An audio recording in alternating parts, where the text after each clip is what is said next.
प्रिय साथियों, स्वागत है आप सभी का आपके अपने इस यूट्यूब चैनल पर, जहां आज हम बिहार पुलिस कांस्टेबल के जो 8415 पदों पर भर्ती निकली हुई है, जिसका कि एग्जाम 14 मार्च और 21 मार्च को होने वाला है। उसके लिए मॉडल सेट 1 यानी प्रैक्टिस सेट 1 को बनाएंगे और इसका जो है मैं एक-एक करके सभी प्रश्नों को बोलते जाऊंगा। आप उसका आंसर कॉपी कलम लेकर के बनाते जाएंगे और जैसे-जैसे मैं उसका आंसर बताऊंगा, आप चेक भी करते चलेंगे। तो देखते हैं मॉडल सेट 1 का पहला प्रश्न, जो कि है प्राचीन का विपरीतार्थक शब्द है। ऑप्शन ए अर्वाचीन, ऑप्शन बी समाचीन, ऑप्शन सी युगीन और ऑप्शन डी है वर्तमान। तो इसका करेक्ट आंसर जाएगा ऑप्शन नंबर ए, यानी कि अर्वाचीन जो है वो प्राचीन का उल्टा हो जाता है। अगला क्वेश्चन देखते हैं, जो कि है जिस सर्वनाम शब्द से किसी निश्चित वस्तु या व्यक्ति का बोध नहीं हो उसको कहते हैं। ऑप्शन ए निश्चयवाचक सर्वनाम, ऑप्शन बी अनिश्चयवाचक सर्वनाम और ऑप्शन सी है पुरुषवाचक सर्वनाम और ऑप्शन डी है संबंधवाचक सर्वनाम। तो देखिए, किसी निश्चित वस्तु या व्यक्ति का बोध नहीं हो रहा है तो ये हो जाएगा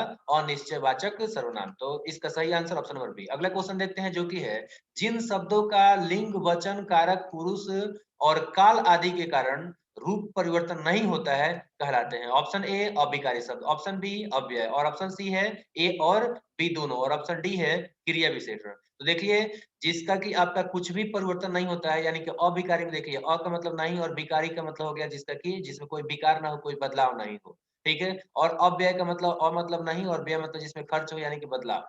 तो इन दोनों में ही आपका जो है बदलाव नहीं होता है, इसलिए ऑप्शन नंबर जो है सही हो जाएगा सी।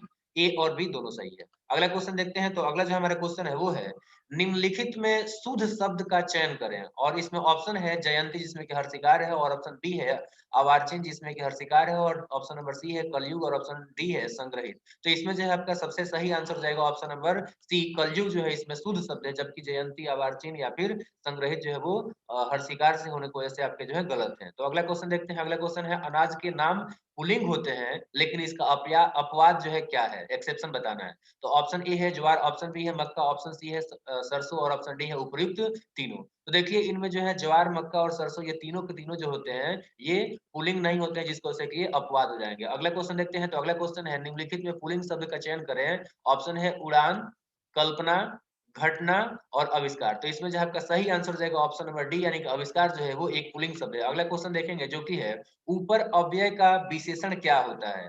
ठीक है, तो ऑप्शन है उपर्युक्त, ऊपरी, उपरोक्त और इनमें तीनों। तो देखिए, ऊपर का जो है ये तीनों ही अ, विशेषण है, यानी कि ऊपर का मतलब उपर्युक्त भी होता है, ऊपरी भी होता है और उपरोक्त भी होता है। तो सही आंसर ऑप्शन डी हो जाएगा। अगला क्वेश्चन देखेंगे, जो कि है व्यर्थ में किन वर्णों का संधि हुआ है यहाँ पे बताना है। तो ऑप्शन यहाँ पे है दीर्घ ई प्लस अ और ऑप्शन बी है ई प्लस ए, ई प्लस उ और ऑप्शन डी है ई प्लस अ, मतलब हर्ष ई प्लस अ। तो इसका करेक्ट आंसर जाएगा ऑप्शन नंबर डी, हर्ष ई प्लस अ मिलकर के जो है यहाँ पर यह बना हुआ है, यानी कि बीज और अर्थ इक्वल टू हो जाएगा व्यर्थ। तो करेक्ट आंसर जाएगा ऑप्शन नंबर डी। अगला क्वेश्चन देखेंगे, जो कि है जिस समास के दोनों पद अप्रधान होते हैं वह कौन सा समास होता है। ऑप्शन है बहुव्रीहि, ऑप्शन बी है तत्पुरुष और ऑप्शन सी है कर्मधारय और ऑप्शन डी है अव्ययी भाव समास। तो इसका जो है करेक्ट आंसर हो जाएगा ऑप्शन नंबर ए। इसमें जो है आपका ना पहला ना दूसरा पद प्रधान होता है, बल्कि एक तीसरा पद जो है इसका अर्थ निकलता है। तो इसलिए इसका सही आंसर हो जाएगा ऑप्शन नंबर ए। अगला क्वेश्चन देखेंगे, तो अगला जो हमारा क्वेश्चन है वो है सूर्योदय से पूर्व का समय क्या कहलाता है। ऑप्शन ए है उषा काल, ऑप्शन बी है प्रभात और ऑप्शन सी है गोधूली और ऑप्शन डी है अवैध। तो इसका जो है आपका करेक्ट आंसर जाएगा ऑप्शन नंबर ए, उषा काल जो है सूर्योदय के पूर्व का समय होता है। अगला क्वेश्चन है कि पावक का पर्यायवाची शब्द क्या है। ऑप्शन ए है अंगारा, ऑप्शन बी है लपट, ऑप्शन सी है ज्वाला और ऑप्शन डी है हुतासन। तो इसका करेक्ट आंसर जाएगा ऑप्शन नंबर डी, ज्वाला का जो है पर्यायवाची शब्द सॉरी पावक पावक का जो है पर्यायवाची शब्द है हुतासन। अगला क्वेश्चन देखते हैं, तो अगला क्वेश्चन है the soldiers rebelled the dash the government.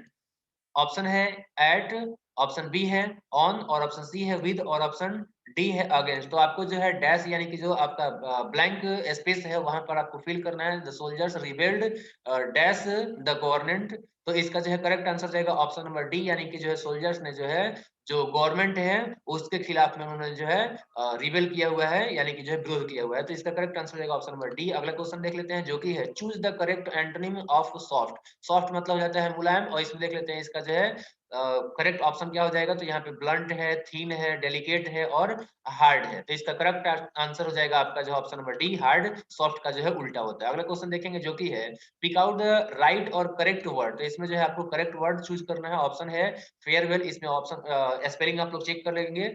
Option A में फेयरवेल है, ऑप्शन बी भी फेयरवेल है, ऑप्शन सी भी फेयरवेल है, ऑप्शन डी भी फेयरवेल है। तो फेयरवेल का जो है करेक्ट स्पेलिंग क्या हो जाएगा आपको बताना है। तो इसका करेक्ट आंसर हो जाएगा ऑप्शन नंबर डी। फेयरवेल का स्पेलिंग हो जाता है FAREWELL। अगला क्वेश्चन देखते हैं। अगला क्वेश्चन है चूज द करेक्ट सेंटेंस। तो सेंटेंस इसमें कौन सा सही है ये आपको जो है बताना है। तो इसमें पहला जो ऑप्शन है वो है ही asked his son are you studying seriously for the examination. Option B है he asked his son if he is studying seriously for the examination। और ऑप्शन सी है he asked his son whether he is studying seriously for the examination। और option D है he asked his son whether he was studying seriously for the examination। तो इसका correct answer जाएगा option number D. यहाँ पे जो है correct answer दिख रहा है जो कि है आपका he asked his son whether he was studying seriously for the examination। तो ये आपका जो है करेक्ट आंसर जाएगा, यानी कि उसने जो है अपने बेटे से पूछा कि क्या वो सीरियसली एग्जामिनेशन के लिए जो है तैयारी कर रहा है या नहीं कर रहा है। ठीक है, तो यहाँ पर जो है चूंकि शुरुआत में क्या है इसलिए यहाँ पर दो ही चीजें आ सकती है, या तो वेदर आएगा नहीं तो इफ आएगा। बट यहाँ पे जो है आज यानी कि जो है आपका ये पास्ट में हो रहा है, इस वजह से जो है यहाँ पर भी वाज होना चाहिए। तो ये करेक्ट आंसर ऑप्शन डी हो जाएगा। अगला क्वेश्चन देखते हैं जो कि है नमक कानून तोड़ने के बाद कौन सा आंदोलन चलाया गया। ऑप्शन ए है असहयोग आंदोलन, ऑप्शन बी है भारत छोड़ो आंदोलन, ऑप्शन सी है सबने अवज्ञा आंदोलन, और ऑप्शन डी है इनमें से कोई नहीं। तो इसका करेक्ट आंसर जाएगा ऑप्शन नंबर सी सबने अवज्ञा आंदोलन, यानी कि सिविल डिसोबीडियंस मूवमेंट जो है आपका चलाया गया था नमक कानून तोड़ने के बाद से गांधी जी के द्वारा। अगला क्वेश्चन देखते हैं जो कि है महात्मा गांधी का जन्म किस वर्ष हुआ था। ऑप्शन ए है 1849 ईस्वी में, ऑप्शन बी है 1879 में, और ऑप्शन सी है 1869 में, और ऑप्शन डी है 1901 में। तो इसका करेक्ट आंसर जाएगा ऑप्शन नंबर सी 1869 में जो है गांधी जी का जन्म हुआ था पोरबंदर में, और 2 अक्टूबर जो है वो दिन था, काठियावाड़ में उस समय पड़ता था। अगला क्वेश्चन देखते हैं। तो अगला क्वेश्चन क्या हो जाएगा। अगला क्वेश्चन है पूर्ण स्वराज्य दिवस कब मनाया गया था पहली बार। ऑप्शन ए है 26 जनवरी 1950 को, ऑप्शन बी है 26 नवंबर 1947 को, और ऑप्शन सी है 26 अक्टूबर 1949 को, और ऑप्शन डी है 26 जनवरी 1930 को। तो इसका करेक्ट आंसर जाएगा ऑप्शन नंबर डी 26 जनवरी 1930 को जो है पहली बार हम लोग स्वराज दिवस मनाए थे, और वो आपका जगह था रावी नदी के किनारे लाहौर। पंडित जवाहरलाल नेहरू के द्वारा जो है पूर्ण स्वराज्य का घोषणा किया गया था, और उस समय से लेकर के और 1947 तक हम लोग हर साल 26 जनवरी को पूर्ण स्वराज्य दिवस यानी कि स्वाधीनता दिवस मनाते थे। अगला क्वेश्चन देखते हैं जो कि है किस वर्ष में संयुक्त राज्य अमेरिका ने स्वतंत्रता प्राप्त की थी। ऑप्शन ए है 1802 ईस्वी, ऑप्शन बी है 1766 ईस्वी, और ऑप्शन सी है 1776 ईस्वी, और ऑप्शन डी है 1765 ईस्वी। तो इसका करेक्ट आंसर हो जाएगा ऑप्शन नंबर सी 1776 ईस्वी में जो है संयुक्त राज्य अमेरिका ने जो है स्वतंत्रता प्राप्त की थी ब्रिटेन से। अगला क्वेश्चन देखेंगे जो कि है आपका होम रूल लीग की स्थापना किस वर्ष हुई थी। ऑप्शन ए है 1916, ऑप्शन बी है 1919, ऑप्शन सी है 1921, और ऑप्शन डी है 1920। इसका करेक्ट आंसर हो जाएगा ऑप्शन नंबर ए 1916 में जो है होम रूल लीग की स्थापना की गई थी एनी बेसेंट के द्वारा। अगला क्वेश्चन देखते हैं। अगला क्वेश्चन है देशी रियासतों के एकीकरण का श्रेय किसको दिया जाता है। ऑप्शन ए है सी राजगोपालाचारी, ऑप्शन बी है डॉक्टर राजेंद्र प्रसाद, ऑप्शन सी है सरदार पटेल, और ऑप्शन डी है सुभाष चंद्र बोस। इसका करेक्ट आंसर हो जाएगा ऑप्शन नंबर सी सरदार पटेल के द्वारा जो है जो आपके 565 देशी रियासतें थी, ठीक है, उन सबको जो है एकीकृत करने का श्रेय दिया जाता है। अगला क्वेश्चन देखते हैं। तो अगला जो हमारा क्वेश्चन है वो है भारत में सती प्रथा बंद कराने में किसने सहयोग दिया। ऑप्शन ए है राजा राम मोहन राय, ऑप्शन बी है महात्मा गांधी, ऑप्शन सी है लॉर्ड कर्जन, ऑप्शन डी है स्वामी विवेकानंद। इसका जो है आपका करेक्ट आंसर हो जाएगा ऑप्शन नंबर ए राजा राम मोहन राय के द्वारा जो है भारत में सती प्रथा को जो है बंद कराने में योगदान दिया गया था या फिर बंद कराया गया था। अगला क्वेश्चन देखेंगे जो कि है आपका पटना शहर का पुराना नाम क्या है। ऑप्शन ए है पाटलिपुत्र, ऑप्शन बी है कन्नौज, और ऑप्शन सी है कौशाम्बी, और ऑप्शन डी है कपिलवस्तु। इसका जो है आपका करेक्ट आंसर हो जाएगा ऑप्शन नंबर ए यानी कि पटना का पुराना नाम पाटलिपुत्र था। अगला क्वेश्चन देखेंगे। तो अगला क्वेश्चन है GT road grand truck road किसके शासन काल में बनाई गई थी। ऑप्शन ए है East India Company, option B है ब्रिटिश सरकार, ऑप्शन सी है शेरशाह सूरी, और ऑप्शन डी है अकबर। तो इसका करेक्ट आंसर जाएगा option number C GT road यानी कि ग्रैंड ट्रक रोड, जो कि आपका पेशावर से कलकत्ता तक जो है जाता था। तो ये आपका जो है शेरशाह सूरी के शासन काल में बनाया गया था, शेरशाह सूरी के द्वारा ही बनवाया गया था। अगला क्वेश्चन देखते हैं जो कि है भारत एवं पाकिस्तान के बीच ताशकंद समझौता कब हुआ था। ऑप्शन ए है 1964, ऑप्शन बी है 1965, ऑप्शन सी है 1966, और 1967 ऑप्शन डी है। तो अगला इसका जो है आपका करेक्ट आंसर जाएगा ऑप्शन नंबर सी 10 जनवरी 1966 को जो है भारत और पाकिस्तान के बीच में ताशकंद समझौता हुआ था कि किसी की तरफ से जो है आपका लड़ाई नहीं छेड़ा जाएगा। और 11 जनवरी को जो है शास्त्री जी का निधन भी हो गया था, ठीक है। ऐसा कहा जाता है कि उनका जो है दूध में जहर दे दिया गया था, तो एक रहस्यमयी तरीके से जो उनका मौत हो गया था 11 जनवरी को, और ये आपका हुआ था 10 जनवरी को। तो याद रखिएगा। अगला क्वेश्चन देखते हैं जो कि है द्वितीय विश्व युद्ध के समय ब्रिटेन का प्रधानमंत्री कौन था। ऑप्शन ए है क्लीमेंट एटली, और ऑप्शन बी है आपका लॉर्ड जॉर्ज और ऑप्शन सी है नोबेल चेयरमैन और ऑप्शन डी है विंसन विंस्टन चर्चिल। तो इसका करेक्ट आंसर जाएगा option number D. Winston Churchill जो है वो द्वितीय विश्व युद्ध के द्वारा सॉरी द्वितीय विश्व युद्ध के समय में जो है ब्रिटेन के प्रधानमंत्री थे। ठीक है, इसके बाद हम बात करेंगे अगले क्वेश्चन का। तो अगला जो हमारा क्वेश्चन है वो है फ्रांस की क्रांति कब हुई थी। तो इसका करेक्ट ऑप्शन है 1776, 1786, 1789 और 1917। तो इसका करेक्ट आंसर जाएगा ऑप्शन नंबर सी 1789 में जो है फ्रांस की क्रांति हुई थी। अगला क्वेश्चन है कि भगत सिंह, सुखदेव और राजगुरु को फांसी कब दी गई थी। ऑप्शन ए है अप्रैल 1919 में, ऑप्शन बी है अप्रैल 1930 में और ऑप्शन सी है मार्च 1931 में और ऑप्शन डी है फरवरी 1933 में। तो इसका जो है आपका करेक्ट आंसर हो जाएगा ऑप्शन नंबर सी मार्च 1931 में जो है आपका भगत सिंह, सुखदेव और राजगुरु को फांसी दिया गया था और वो दिन था आपका 23 मार्च। तो याद रखिएगा। अगला क्वेश्चन देखते हैं। तो अगला क्वेश्न है किस सूफी संत का दरगाह अजमेर में जो है स्थित है। ऑप्शन ए है गयासुद्दीन, ऑप्शन बी है बाबा फरीद और ऑप्शन सी है ख्वाजा मोइनुद्दीन चिश्ती और ऑप्शन डी है निजामुद्दीन औलिया। तो इसका जो है आपका करेक्ट आंसर जाएगा option number C Khwaja Moinuddin Chishti का जो है दरगाह अजमेर शरीफ में है। ठीक है, अगला क्वेश्चन देखते हैं। तो अगला जो हमारा क्वेश्चन है वो है तराइन का तराइन का पहला जो है युद्ध कब हुआ था। ऑप्शन है 1911, 1192, 1191 और 1203। इसका करेक्ट आंसर जाएगा ऑप्शन नंबर सी क्या बोलते हैं 1191 में जो है आपका तराइन का पहला युद्ध हुआ था। अगला क्वेश्चन देखते हैं। तो अगला क्वेश्चन है कि पूर्वी घाट और पश्चिमी घाट का मिलन स्थल क्या कहलाता है। पॉलनी हिल्स या फिर नीलगिरी हिल्स या फिर विंध्याचल या फिर अरावली। तो इसका करेक्ट आंसर जाएगा ऑप्शन नंबर बी नीलगिरी के नाम से जाना जाता है पूर्वी घाट और पश्चिमी घाट जहां पर मिलते हैं वो, और वहीं पर आपका पॉलनी हिल्स भी मिलता है। अगला क्वेश्चन है आपका भारत का सबसे बड़ा ग्लेशियर कौन सा है। पिंडारी, गंगोत्री, यमुनोत्री या फिर सियाचिन। तो इसका करेक्ट आंसर जाएगा ऑप्शन नंबर डी सियाचिन जो है वो भारत का सबसे बड़ा ग्लेशियर है। अगला क्वेश्चन देखते हैं जो कि है मैकमोहन रेखा सीमा विभाजन करती है किसका किसका, भारत और चीन का या फिर भारत और पाकिस्तान का या फिर रूस फ्रांस का या फिर म्यांमार बांग्लादेश का। तो इसका करेक्ट आंसर जाएगा ऑप्शन नंबर ए मैकमोहन जो सीमा रेखा है ये भारत और चीन को विभाजित करती है या फिर भारत और चीन का जो है सीमा रेखा बनाती है। तो इसका करेक्ट आंसर है ऑप्शन नंबर ए। अगला क्वेश्चन देखेंगे जो कि आपका भारत की सबसे बड़ी सुरंग जवाहर सुरंग किस राज्य से संबंधित है, यानी किस राज्य में है, यही आपको बताना है। ऑप्शन है हिमाचल प्रदेश, राजस्थान, पश्चिम बंगाल और जम्मू कश्मीर। तो इसका करेक्ट आंसर जाएगा option number D Jammu Kashmir में जो आपका जवाहर सुरंग है, बनिहाल दर्रा से होकर गुजरता है ये। अगला क्वेश्चन देखते हैं। तो अगला क्वेश्चन है आईएसटी यानी इंडियन स्टैंडर्ड टाइम भारत में सभी जगहों पर अपनाया गया एक समान समय है या फिर दो राज्यों के बीच के समय का अंतर है या फिर दो स्थानों के बीच का अंतर है। तो इसका करेक्ट आंसर जाएगा ऑप्शन नंबर ए आईएसटी यानी कि इंडियन स्टैंडर्ड टाइम जो है वो भारत में जितने भी जगह है उन सभी जगहों के लिए अपनाया गया एक समान समय है, यानी कि ये एक प्रकार का देशांतर मतलब कि 82.5 डिग्री से जो गुजरता है उसी के अनुसार निकाला गया एक समय है जो कि पूरे भारत भर में लागू होता है। अगला क्वेश्चन देखेंगे जो कि है आपका निम्नलिखित में से कौन सी रेलगाड़ी सबसे लंबी दूरी तय करती है। ऑप्शन ए है हिमसागर और ऑप्शन बी है कर्नाटक और ऑप्शन सी है विवेक एक्सप्रेस और ऑप्शन डी है राजधानी एक्सप्रेस। तो देखिए इसमें जो है आपका करेक्ट आंसर जाएगा ऑप्शन नंबर सी विवेक एक्सप्रेस जो है वो आपका डिब्रूगढ़ से चल करके और कन्याकुमारी तक जाता है।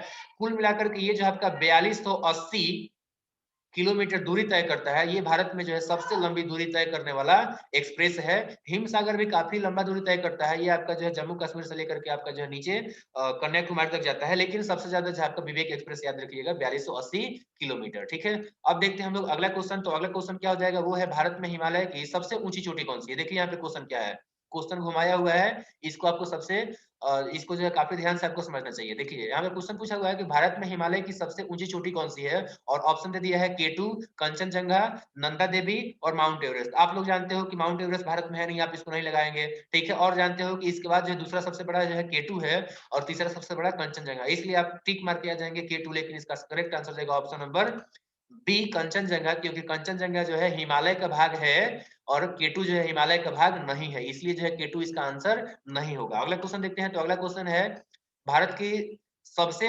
अधिक ऊंचाई पर स्थित सड़क कौन सी है। ऑप्शन ए है खारदुंगला के पास लेह मनाली और ऑप्शन बी है जो जिला में श्रीनगर द्रास और ऑप्शन सी है जम्मू कश्मीर पटनी के शीर्ष पर और ऑप्शन डी है बरमूला में श्रीनगर ऊटी। तो इसका करेक्ट आंसर हो जाएगा ऑप्शन नंबर ए, खारदुंगला के पास में जो लेह मनाली रोड है वो आपका भारत का सबसे ऊंचाई पर स्थित सड़क है। अगला क्वेश्चन देखेंगे जो कि है निम्नलिखित में से किसके संदर्भ में एलिफेंटा दर्रा बार बार खबर में आती रहती है, न्यूज में जो छाई रहती है?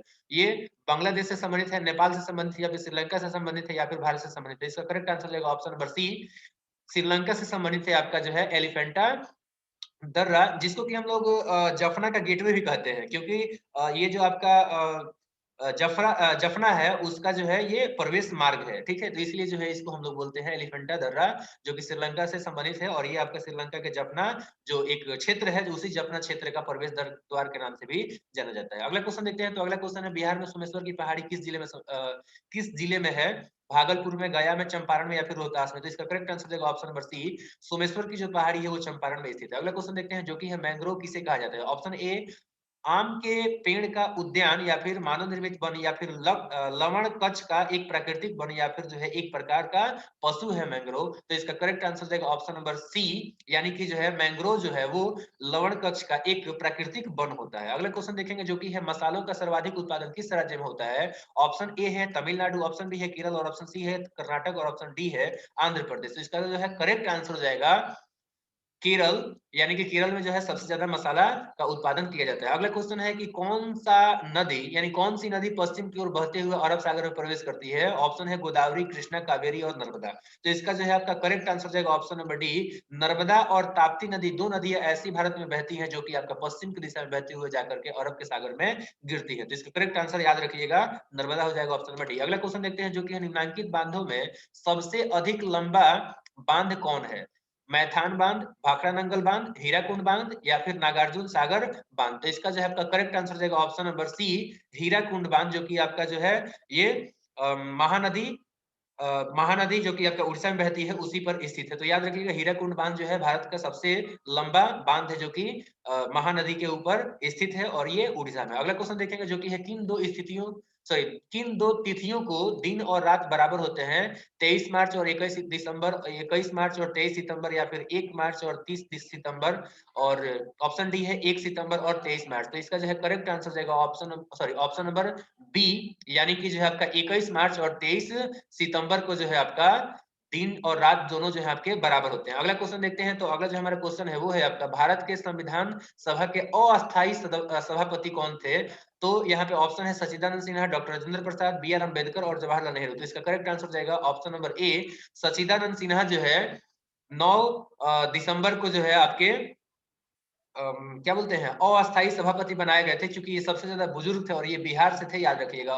और अगले 2 दिन के बाद से जो है, यानी कि 11 जो दिसंबर था उस दिन को जो है डॉक्टर राजेंद्र प्रसाद को सबके सहमति से अस्थायी सभापति यानी कि चेयरमैन बना दिया गया था। अगला क्वेश्चन देखते हैं। तो अगला क्वेश्चन जो है वो है भारत का राष्ट्रगान सबसे पहले कब गाया गया था? ऑप्शन ए है 1912, ऑप्शन बी है 1919, 1929 और 1911। तो इसका जो है आपका करेक्ट आंसर हो जाएगा 1911 में जो है आपका पहली बार राष्ट्रगान को गाया गया था। उस समय जो है दिल्ली दरबार सजा हुआ था, ठीक है।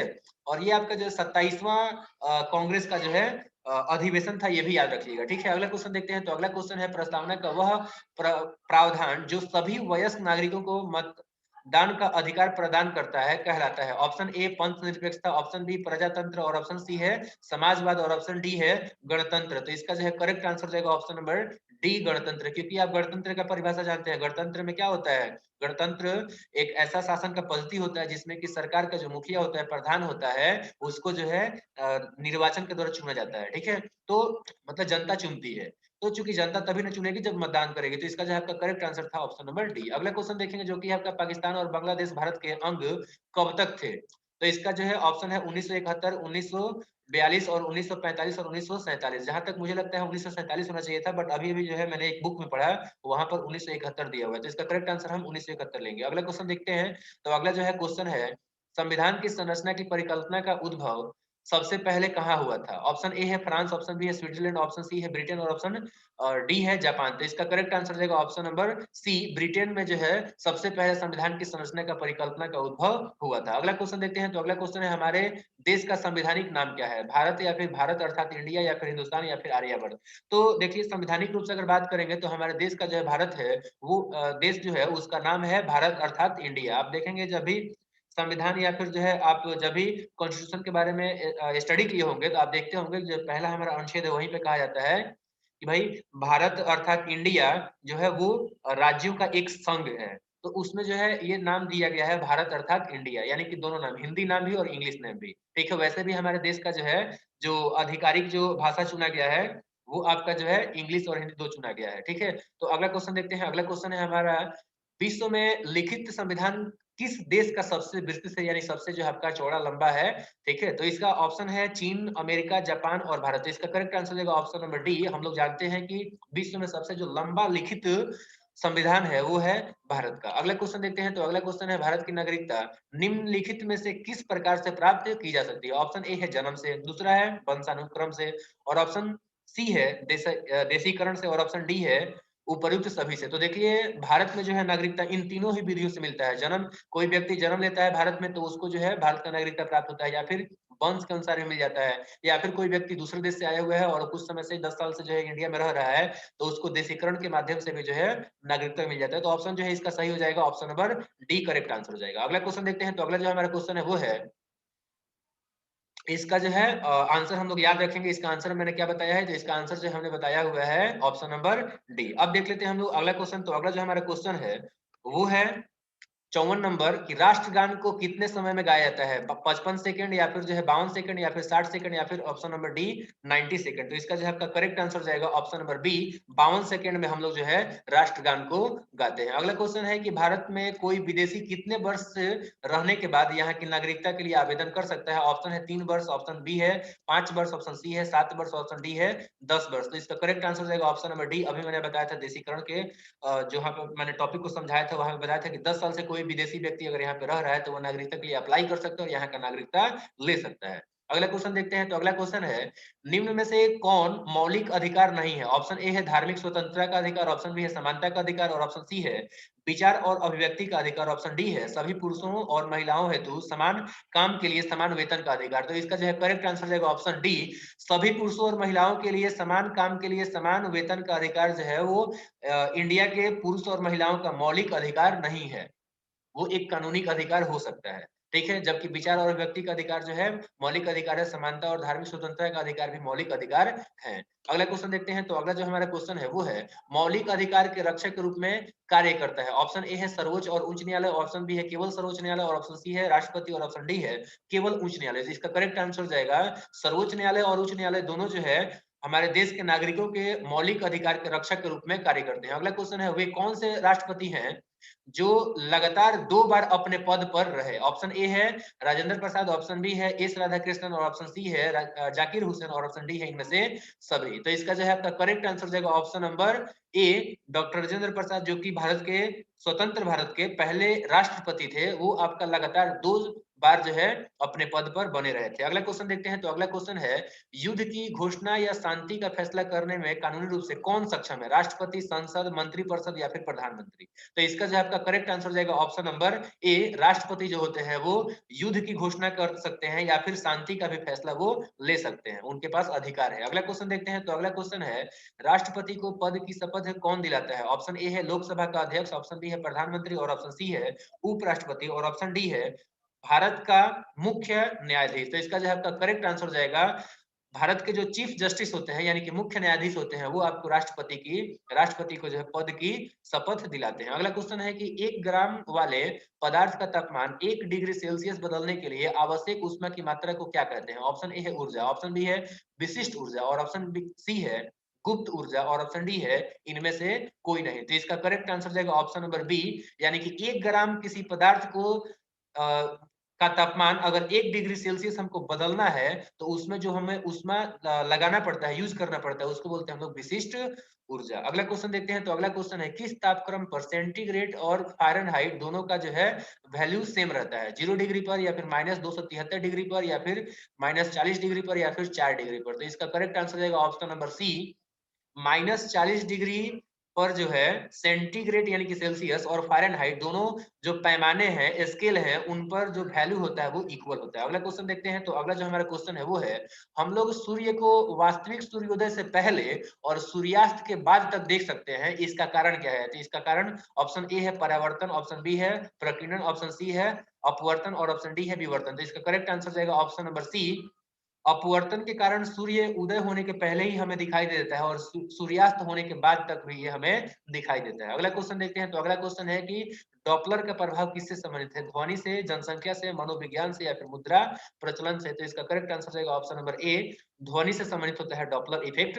अगला क्वेश्चन है इंद्रधनुष कैसे बनता है? ऑप्शन ए है प्रकाश के परिवर्तन से, ऑप्शन बी है प्रकाश के अपवर्तन से, ऑप्शन सी है अपवर्तन तथा प्रकाश के पूर्ण आंतरिक परिवर्तन से सॉरी, और ऑप्शन डी है प्रकाश के वर्ण विक्षेपण से। तो इसका करेक्ट आंसर जाएगा ऑप्शन नंबर सी, इंद्रधनुष जो है वो आपका अपवर्तन और प्रकाश के पूर्ण आंतरिक परिवर्तन से बनता है। अगला क्वेश्चन देखते हैं। तो अगला क्वेश्चन है श्रव्य परिसर में ध्वनि तरंगों की आवृत्ति क्या होती है? ऑप्शन ए है 20 हर्ट्ज से 20,000 हर्ट्ज और ऑप्शन सी है 0.5 हर्ट्ज से 5 हर्ट्ज और ऑप्शन सी है 1 हर्ट्ज से 10 हर्ट्ज और ऑप्शन डी है 2000 हर्ट्ज से 40,000 हर्ट्ज तक। तो इसका करेक्ट आंसर जाएगा ऑप्शन नंबर ए, यानी कि जो है हम लोग 20 हर्ट्ज से लेकर 20,000 हर्ट्ज के बीच के जो ध्वनि है उनको सुन सकते हैं, यानी कि आपका जो है श्रव्य परिसर है, रेंज है।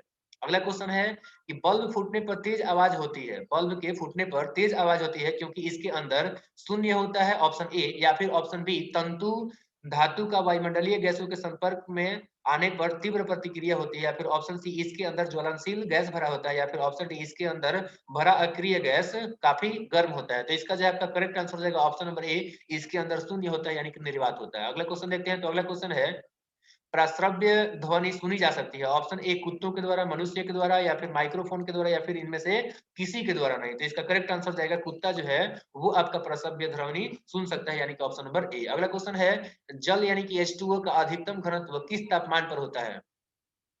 ऑप्शन ए है 32 डिग्री फ़ारेनहाइट और ऑप्शन बी है 39.2 डिग्री फ़ारेनहाइट और ऑप्शन सी है 42 डिग्री फ़ारेनहाइट और ऑप्शन डी है 14 डिग्री फ़ारेनहाइट। तो इसका जो है आपका करेक्ट आंसर जाएगा ऑप्शन नंबर बी। आप लोग जानते हो कि 4 डिग्री सेल्सियस पर कितना डिग्री? 4 डिग्री सेल्सियस पर जो है जल का जो घनत्व होता है वो मैक्सिमम होता है। इससे नीचे आएंगे तो घटते जाता है, उससे ऊपर भी जाएंगे तो इसका जो है घटते जाता है। तो 4 डिग्री सेल्सियस को जो हम लोग बदल देंगे, इसको किस में बदल देंगे? तो इसको जो हम लोग बदल देंगे फ़ारेनहाइट में, तो क्या हो जाएगा? फ़ारेनहाइट का फ़ॉर्मूला क्या हो जाता है? 32 डिग्री और प्लस आपका जो है 9/5 और गुणे कर देंगे 4। तो इसको हम लोग क्या कर देंगे? देखो यहाँ पे 9 चौके 36 हो जाएगा, तो 36 में हम लोग 5 से जब भाग करेंगे तो कितना हो जाएगा? 5 से जब भाग करेंगे तो ये आपका हो जाएगा आपका जो है 5 सत्ते 35 और दशमलव 2। तो 32 और 7 39 और 2 दशमलव में कर देंगे तो यहाँ पे कितना हो जाएगा? ये हो जाएगा आपका 39.2। तो इसका करेक्ट आंसर हो जाएगा ऑप्शन नंबर बी। अगला क्वेश्चन देखते हैं। तो अगला क्वेश्चन है कि बैरोमीटर का पारा एकाएक नीचे गिर जाता है तो ऐसा जो कंडीशन है वो किस बात का सूचक है? तो ये आपका जो है ऑप्शन ए है आंधी तूफान, ऑप्शन बी है वर्षा और ऑप्शन सी है मौसम साफ और ऑप्शन डी है इनमें से कोई नहीं। तो इसका करेक्ट आंसर है कि अगर बैरोमीटर का पारा जो है एकाएक नीचे गिरता है इसका मतलब कि आंधी तूफान आने वाला है, ऑप्शन ए सही है। अगला क्वेश्चन है कि C2H5OH डैश का सूत्र है, इथाइल अल्कोहल या फिर क्लोरोफिल या फिर सिरका या फिर शक्कर मतलब चीनी। तो इसका जो है आपका करेक्ट आंसर हो जाएगा ऑप्शन नंबर ए, इथाइल अल्कोहल का फॉर्मूला होता है C2H5OH। अगला क्वेश्चन है कि कपड़े से स्याही और जंग के धब्बे को छुड़ाने के लिए निम्नलिखित में से किसका प्रयोग होता है? ऑप्शन ए है ऑक्जेलिक एसिड और ऑप्शन बी है एल्कोहल और ऑप्शन सी है ईथर और ऑप्शन डी है मिट्टी का तेल। तो इसका करेक्ट आंसर हो जाएगा ऑप्शन नंबर ए, ऑक्जेलिक एसिड का जो है यूज हम लोग जो कपड़े के ऊपर स्याही या फिर जंग का जो स्टेन होता है, धब्बा होता है, उसको छुड़ाने के लिए करते हैं। अगला क्वेश्चन है कि परमाणु में प्रोटॉन रहते हैं, ऑप्शन ए नाभिक के भीतर, ऑप्शन बी है नाभिक के बाहर और ऑप्शन सी है कक्षक में यानी ऑर्बिट में और ऑप्शन डी है नाभिक और कक्षक दोनों में। तो इसका जो है आपका करेक्ट आंसर हो जाएगा जो परमाणु के अंदर प्रोटॉन होते हैं वो उसके नाभिक के अंदर में होते हैं, न्यूक्लियस के अंदर में होते हैं। अगला क्वेश्चन है कि रक्त में लाल रंग किसके कारण होता है? प्लाज्मा के कारण, हीमोग्लोबिन के कारण, आरबीसी के कारण या फिर डब्ल्यूबीसी के कारण? तो देखिए रक्त में जो लाल रंग होता है वो होता है आपका हीमोग्लोबिन के कारण। अगला क्वेश्चन है किस तत्व के परमाणविक भार को किसमें व्यक्त किया जाता है? मतलब किसी तत्व के परमाणविक भार को एटॉमिक जो वेट होता है उसको जो है किसमें हम लोग व्यक्त करते हैं? ग्राम में, मिलीग्राम में, किलोग्राम में या फिर एएमयू में, एटॉमिक मास यूनिट में? तो इसका जो है आपका करेक्ट आंसर जाएगा ऑप्शन नंबर डी, किसी भी तत्व के एटॉमिक मास को जो है, एटॉमिक वेट को जो है हम लोग एटॉमिक मास यूनिट में रिप्रेजेंट करते हैं, मतलब कि व्यक्त करते हैं। अगला क्वेश्चन आपका क्या है? अगला क्वेश्चन है विखंडन की क्रिया उत्तरदायी होती है, ऑप्शन ए सूर्य से ऊर्जा मुक्त करने के लिए, या फिर हाइड्रोजन बम में ऊर्जा मुक्त करने के लिए, या फिर एटम बम में ऊर्जा मुक्त करने के लिए, या फिर रासायनिक अभिक्रिया में ऊर्जा मुक्त करने के लिए। तो देखिए एटम बम में आपका यूज होता है नाभिकीय विखंडन का जो प्रक्रिया है वो, ठीक है, वो एटम बम में यूज होता है। और बाकी हाइड्रोजन बम में आपका नाभिकीय संलयन का यूज होता है, और सूर्य से जो ऊर्जा मुक्त होता है इसमें आपका नाभिकीय संलयन होता है। जिसका करेक्ट आंसर था ऑप्शन नंबर सी। अगला क्वेश्चन देखते हैं जो कि है परमाणु की प्रभावी त्रिज्या क्या होती है। ऑप्शन ए है 10 10 to the power -6, 10 to the power -10, और ऑप्शन सी है 10 to the power -4, option D है 10 टू द पावर -15। इसका करेक्ट आंसर हो जाएगा ऑप्शन नंबर बी, यानी कि 10 टू द पावर -10 मीटर जो है वो परमाणु का प्रभावी त्रिज्या होता है। अगला क्वेश्चन है कि पानी की अस्थायी कठोरता को किसका उपयोग करके यानी कि प्रयोग करके दूर किया जा सकता है। ऑप्शन ए है कैल्शियम हाइड्रोक्साइड, ऑप्शन बी है कैल्शियम कार्बोनेट, और ऑप्शन सी है हाइड्रोक्लोरिक एसिड, और ऑप्शन डी है कैल्शियम क्लोराइड। तो इसका जो है आपका करेक्ट आंसर जाएगा ऑप्शन नंबर एक, कैल्शियम हाइड्रोक्साइड का यूज करके हम लोग पानी की अस्थायी कठोरता को दूर कर सकते हैं। अगला क्वेश्चन है कि इलेक्ट्रॉन का खोज किसने किया था, मोस्ले, मिलिकन, थॉमसन या फिर रदरफोर्ड ने। तो इसका करेक्ट आंसर जाएगा ऑप्शन नंबर सी, थॉमसन ने जो है आपका इलेक्ट्रॉन का खोज किया था। अगला क्वेश्चन है कि सोडा वाटर बनाने के लिए कौन सी गैस का प्रयोग किया जाता है, यानी कि सॉफ्ट ड्रिंक जो है बनाने के लिए किसका उपयोग किया जाता है, NO का, या फिर जो है कार्बन मोनोऑक्साइड है, या फिर CO2 है, या फिर SO2 है। तो इसका करेक्ट आंसर जाएगा CO2 यानी कार्बन डाइऑक्साइड का यूज किया जाता है सोडा वाटर बनाने के लिए। अगला क्वेश्चन है कि सर्वप्रथम जीवाणु का पता किसने लगाया था, लुई पास्टर ने, एंटोनी वॉन लीवेनहॉक ने, या फिर एडवर्ड जेनर ने, या फिर जॉन साल्क ने। तो इसका करेक्ट आंसर जाएगा option number B, Antonie van Leeuwenhoek ने जो है आपका सबसे पहले जीवाणु का पता लगाया था 1874 में। अगला क्वेश्चन देखते हैं। तो अगला क्वेश्चन है आपका नदियों तालाबों आदि में पाए जाने वाले जो जलीय हरे कलर के जो पौधे होते हैं उन सबको क्या कहा जाता है, प्रवाल, शैवाल, फंगस या फिर अमीबा। तो इसका करेक्ट आंसर जाएगा कि नदी तालाब में जो भी जलीय हरे पौधे हमें दिखाई देते हैं छोटे छोटे, उनको जो हम लोग शैवाल कहते हैं।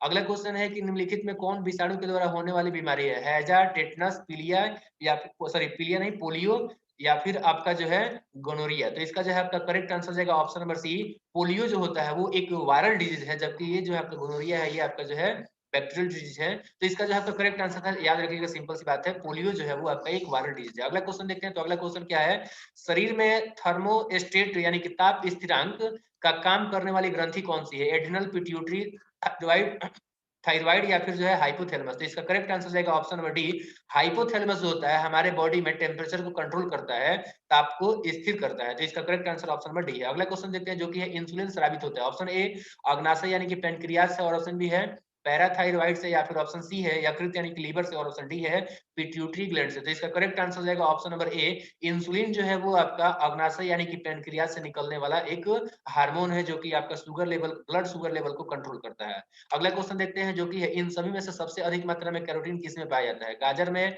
पपीता में, पालक में, या फिर आम में। तो इसका करेक्ट आंसर जाएगा ऑप्शन नंबर ए, गाजर में जो है सबसे ज्यादा कैरोटीन पाया जाता है, यानी कि ये हमारा विटामिन ए का सबसे बड़ा स्रोत है, सबसे अच्छा स्रोत है। अगला क्वेश्चन है कि पाचन के रसों में निम्नलिखित में कौन सा अम्ल पाया जाता है, यानी कि जो आपका डाइजेस्टिव जूस होता है उसमें आपका कौन सा एसिड पाया जाता है ये आपको बताना है, लैक्टिक एसिड, टैनिक एसिड, या फिर एमिनो एसिड, या फिर हाइड्रोक्लोरिक एसिड। तो इसका आपका करेक्ट आंसर हो जाएगा option number D, hydrochloric acid जो है आपका डाइजेस्टिव जूस में पाया जाता है, जो कि आपका गैस्ट्रिक जूस में होता है, या फिर कह सकते हैं कि स्टमक में निकलता है। अगला क्वेश्चन है निम्नलिखित में से सबसे बड़ा कौन जीवित स्तनपायी है, जिराफ, सफेद हाथी, गैंडा, या फिर ब्लू हवेल। तो इसका करेक्ट आंसर जाएगा ऑप्शन नंबर डी, ब्लू हवेल जो होती है वो दुनिया का सबसे बड़ा जीवित स्तनपायी होती है। अगला क्वेश्चन है कि ग्रीन हाउस इफेक्ट मतलब प्रभाव का तात्पर्य क्या है, CO2 की मात्रा में वृद्धि के कारण गर्मी में बढ़ोतरी, या फिर ओजोन परत के द्वारा अल्ट्रावायलेट विकिरण का रोकना, या फिर ऑप्शन सी है वातावरण में प्रदूषण की बढ़ोतरी, या फिर इनमें से कोई नहीं। तो इसका करेक्ट आंसर जाएगा ऑप्शन नंबर डी,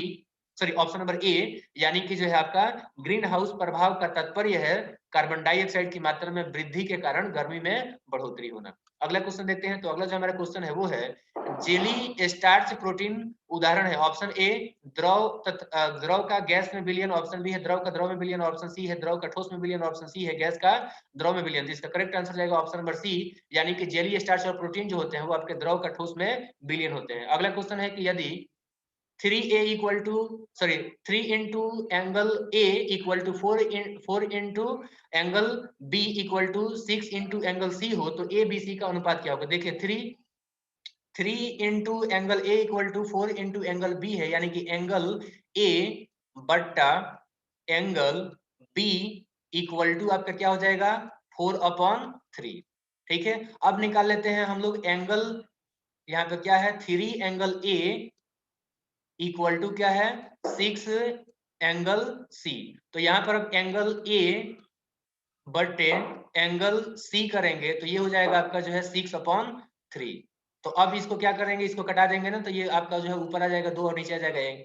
तो angle A divided by angle C equal to आपका आ रहा है 2/1 इक्वल टू आपका क्या हो जाएगा 4/2।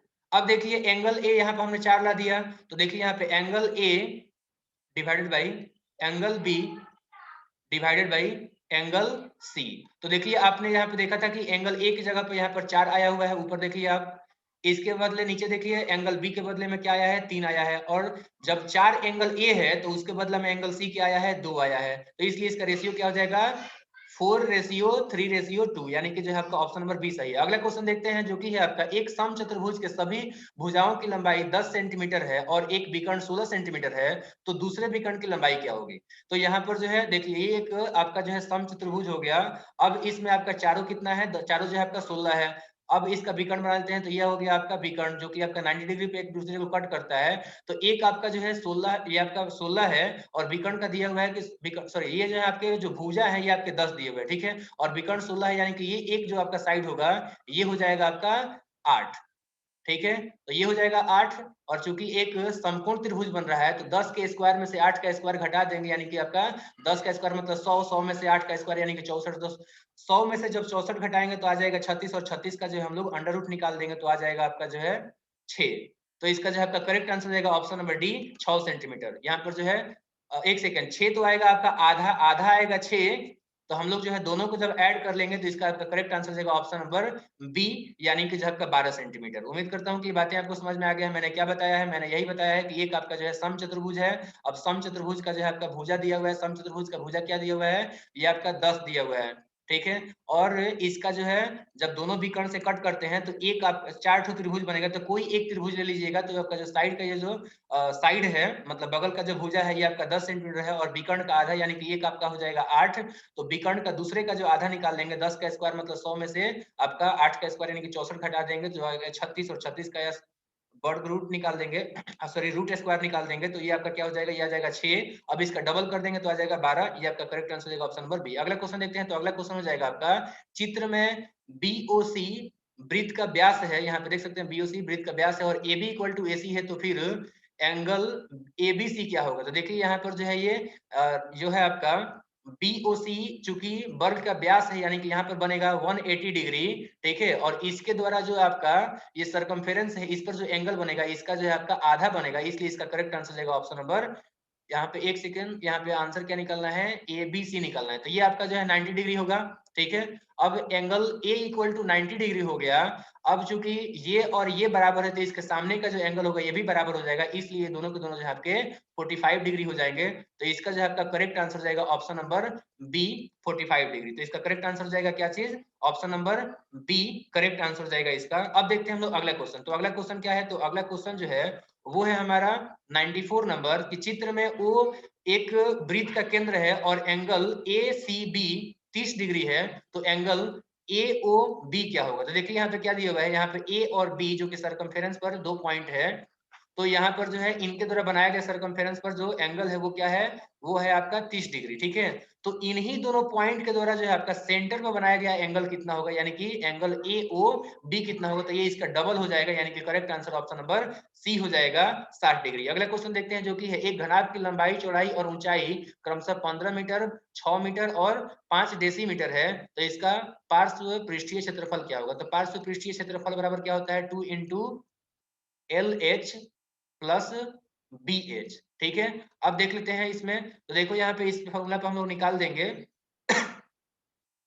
2 इंटू लंबाई कितना है, तो ये है आपका जो है 15 मीटर, ये है 15 मीटर, और गुणे ऊंचाई कितना है, तो ये है आपका 5 डेसीमीटर। तो मीटर में चेंज करेंगे तो 0 दशमलव मतलब 10 से भाग कर देंगे तो 0.5 मीटर हो जाएगा। तो इसमें हम लोग गुणा कर देंगे 0.5 से, और प्लस कर देंगे बी कितना है, तो बी है आपका 6, और गुणा कर देंगे हम लोग 0.5 से, ठीक है। तो अब देख लेते हैं इसका आंसर कितना आ जाएगा। तो देख लो इसका आंसर, तो ये हो जाएगा आपका 15 में जब 5 से गुणा करेंगे तो 7.5 आ जाएगा, और प्लस आपका यहाँ पे क्या आ जाएगा, 6 में जब 5 से गुणा करेंगे तो 30 और दशमलव हटाएंगे तो यहाँ पे हो जाएगा आपका जो है 3। ठीक है, अब इसको मल्टीप्लाई करना है हमें 2 से, तो देखिए यहाँ पे है आपका 7.5 और ये 3, तो ये 10.5 हो गया, 10.5 हो गया, और इसमें हम लोग गुणा कर देंगे 2 से, तो 10.5 गुना कितना होता है, तो 21 मीटर स्क्वायर। तो इसका करेक्ट आंसर हो जाएगा option number B, 21 metre square. अगला क्वेश्चन देखते हैं, जो कि है एक बीम 9 मीटर लंबा, 40 सेंटीमीटर चौड़ा और 20 सेंटीमीटर ऊंचा लोहा का बना हुआ है। तो लोहे का अगर वजन 50 किलो प्रति घन मीटर है तो बीम का वजन कितना होगा। तो हम लोग क्या करेंगे, इसका वॉल्यूम निकाल लेंगे। तो वॉल्यूम क्या हो जाएगा, यहाँ पे 9 मीटर है तो आपका 900 आपका जो है सेंटीमीटर हो जाएगा। तो 900 सेंटीमीटर उसमें गुणा कर देंगे हम लोग 40 सेंटीमीटर, उसमें गुणा कर देंगे हम लोग 20 सेंटीमीटर। उसके बाद से यहाँ पर जो इसका डेंसिटी दिया हुआ है 50, ठीक है ना, तो उसमें भाग कर देंगे हम लोग और फिर देखेंगे कि हमारा जो है आंसर क्या आता है। तो यहाँ पर हम लोग जो है इसको सॉल्व कर लीजिएगा आप लोग। अब यहाँ पर जो घन मीटर में दिया हुआ है तो इसके अनुसार आप लोग भाग दे दीजिएगा। देखिएगा इसका जो है आपका आंसर आएगा 36 किलोग्राम। ठीक है, तो अगला क्वेश्चन देखते हैं। अगला क्वेश्चन क्या आ जाएगा, ये हो जाएगा आपका समकोण त्रिभुज के संदर्भ में कौन सा कथन असत्य है, मतलब गलत है। समकोण पूछा हुआ है, यानी कि आपका जो है परपेंडिकुलर ट्रायंगल पूछा हुआ है। तो एक कोण समकोण होता है, ये सही आंसर है।